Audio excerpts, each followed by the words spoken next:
Well, good morning. This morning we read Acts chapter 21, verse 27 through to chapter 22 and verse 21. In this passage, Paul is in Jerusalem and he is trying to demonstrate that he is not commanding those who are Jews to forsake the law. He is saying to Gentile believers that they don't have to obey the law, but Jewish believers didn't have to forsake their traditions in order to become Christians. In whatever state you are, in that state remain. So Gentile believers should not take on Jewish laws and Jewish traditions, but Jewish believers didn't have to forsake them. And so Paul is demonstrating this by going along to the temple, making an oath, shaving his head, and going along to the temple.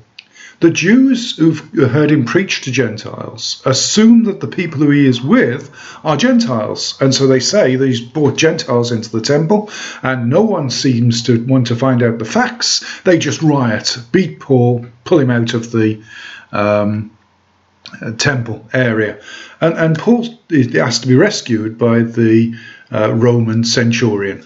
And he stands up and he begins to speak in Aramaic. So people realize, at first they'd assumed he was the Gentile who'd gone into the temple.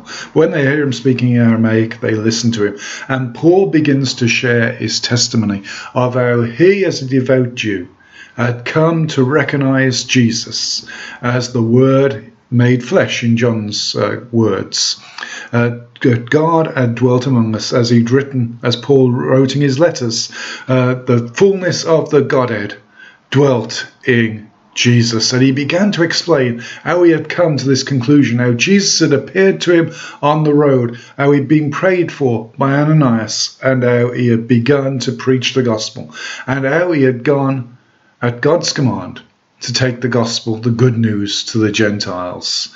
And as he's explaining his testimony, we'll see what happens next, but he is using his experience of God in order to explain where he is. When we're speaking to people, the most powerful tool we have is our experiences of God, how God has dealt with us, how we came to realize the Lord was at work in our lives. And so today, as we come to go out into the world to meet people, let's use our testimony.